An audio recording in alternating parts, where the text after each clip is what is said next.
Hi, welcome to Generation Wisdom. My name's Alex. And I'm Tom. Today, we're going to talk about a poem from Henry Wadsworth Longfellow. He's a 19th century American poet. A lot of people know him from his famous poem, Paul Revere's Ride. Now, it's a funny connection for me because my father always used to say to me, Tom, in every life, a little rain must fall. And you know what? As a kid, I thought this was my father's wisdom, not to take anything away from him. But it turns out, after researching it on the internet, that there is a poem called Rainy Day from Henry Wadsworth Longfellow. And it was actually turned into a song in 1944 featuring American jazz singer Ella Fitzgerald. But it featured a line from the poem that you're going to hear today, a very important line. So, Alex, why don't we begin by having you read it? Sure. The day is cold and dark and dreary. It rains and the wind is never weary. The vine still clings to the mouldering wall, but at every gust the dead leaves fall, and the day is dark and dreary. My life is cold and dark and dreary. It rains and the wind is never weary. My thoughts still cling to the mouldering past, but the hopes of youth fall thick in the blast, and the days are dark and dreary. Be still, sad heart, and cease repining. Behind the clouds is the sun is still shining. Thy fate is the common fate of all. Into each life some rain must fall. Some days must be dark and dreary. You want to begin? Sure. Please. So, I'll start with the first verse. Yeah. The day is cold and dark and dreary. It rains and the wind is never weary. The vine still clings to the mouldering wall, but at every gust the dead leaves fall, and the day is dark and dreary. So, when I was reading this, my first impression was that, that the poem really focuses on the external world, nature first, but there are key words that give the impression that the author is trying to almost personify nature, especially when Longfellow says, the vine still clings to the mouldering wall, giving the impression that there's something about the vine or nature which wants to cling onto something, because normally we wouldn't use that kind of language. It's not scientific language, but the poet is almost like trying to evoke the idea that there's still something in nature which has a desire to hang on to something which can change. So that's just my first impression of it.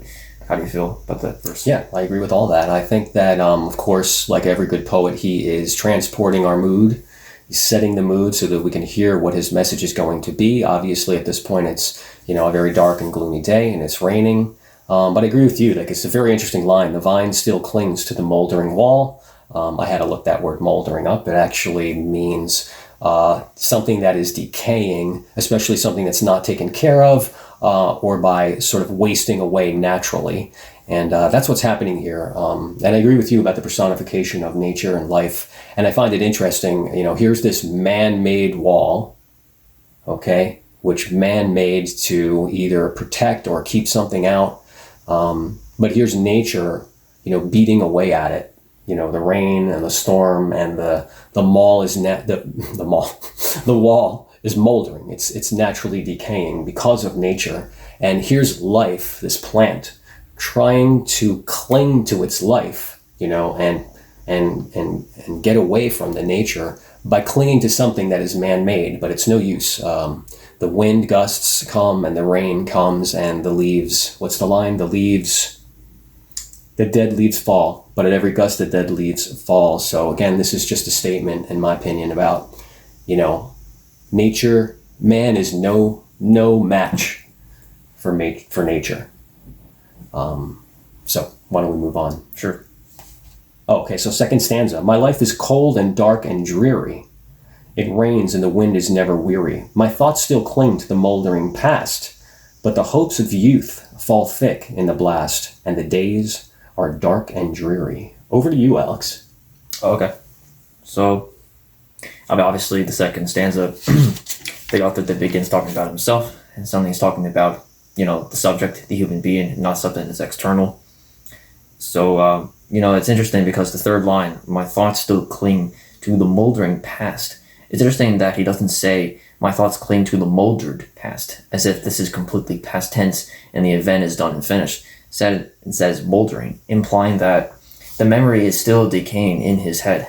It's not just that he remembers something that came and went, but that there's something in him that wants something of the past, and he can feel by paying attention to the memory, that it's still mouldering within him. He can see it decaying in his own head. And so this is like, it's one thing to miss something that you long for, and it's another to see it pass through in your head, in your imagination. It's a lot more intense nostalgia that the author is experiencing. And I think that, as we just seen, the first stanza talks about nature. It seems as if the author is trying to draw a correlation between the longing or suffering of nature and the longing and suffering of the human individual. So that's my impression of it. Yeah, open up that so I can just see it again. Open up the book. Yeah, My Life is Cold. Yeah, clinging to the mouldering past. I totally agree with what you said about that. I think it's very interesting. For me, I focused on, but the hopes of youth fall thick in the blast. I'll just talk about that a little bit since you didn't.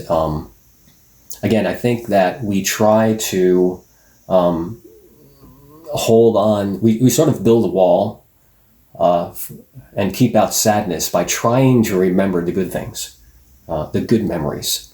But time, the passage of time, and our own human nature, which sometimes has a tendency to focus on the negative and overwhelm the positive thoughts, decays the positive, and we can really be self-defeating. Our minds can defeat us. And it's unfortunate. But I think that's what he's trying to say here. We try to hold on to the dreams of youth. That's a sad statement.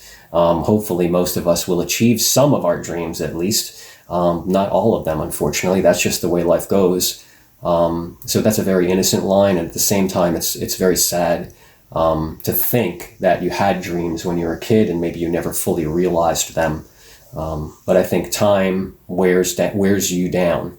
Time and negative experiences in life, beat you down and molder, your good mood, so to speak. So that's my interpretation. It's interesting. So last stanza: be still, sad heart, and seas repining. Behind the clouds is the sun still shining. Thy fate is the common fate of all. Into each life some rain must fall. Some days must be dark and dreary. So how do you feel about that stanza? Well, I'd like it when you go first. No, I'm just kidding. I think this is a slap in the face.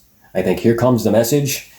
He's got us in a dreary mood, and it's a dreary day. It's a stormy life. But here comes the message. It's kind of like, snap out of it.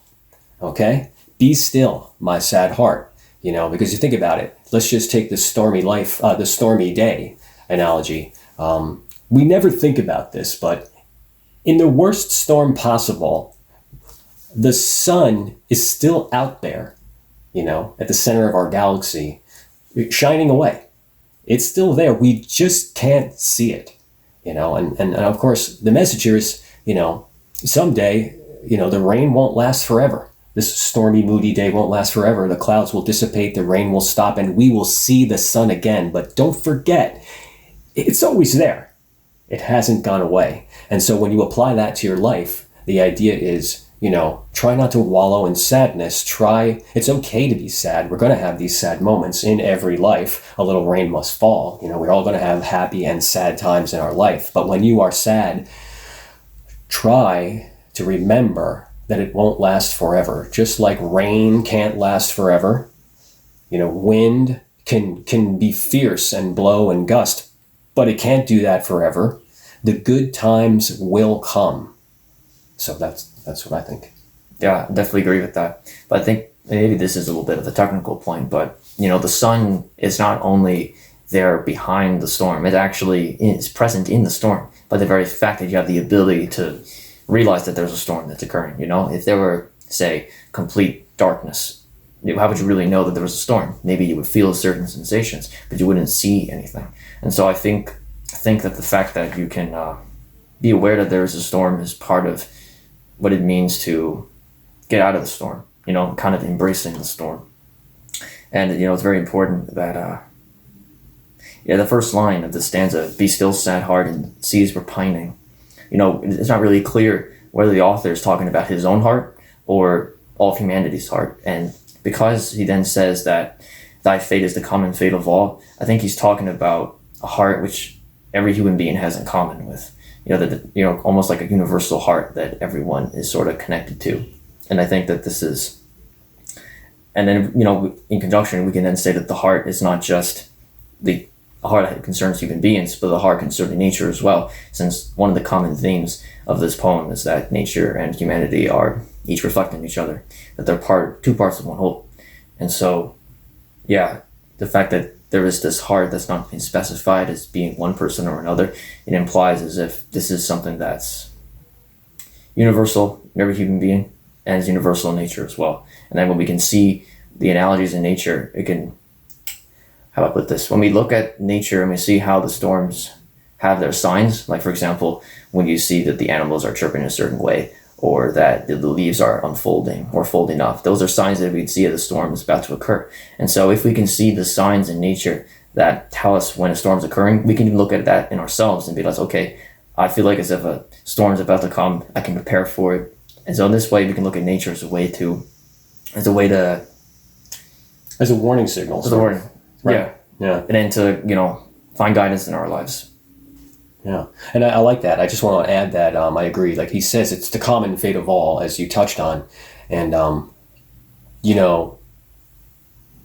rich, poor, man, woman, single, married, we're all going to go through these periods of sadness. So it's just something to remember. In every life, some rain must fall. Did I misquote that? I apologize, but that is the concept. Yeah. I also wanted to structurally just point out at the end that he breaks the rhyming scheme. If you notice on the last line, it's an A B B A. Oh, sure. And then in the last stanza it's A B B nothing. Right, and it doesn't rhyme with anything in the last.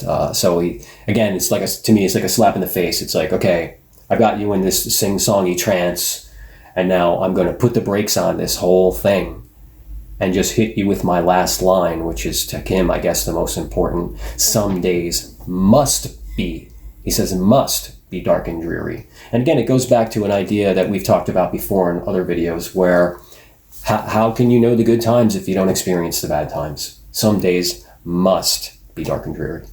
Yeah, that's a good point. Anything else to add? I think we covered as much as we can. I think we did. This was fun. Yeah, it's great. Thank you for watching. Have a nice day.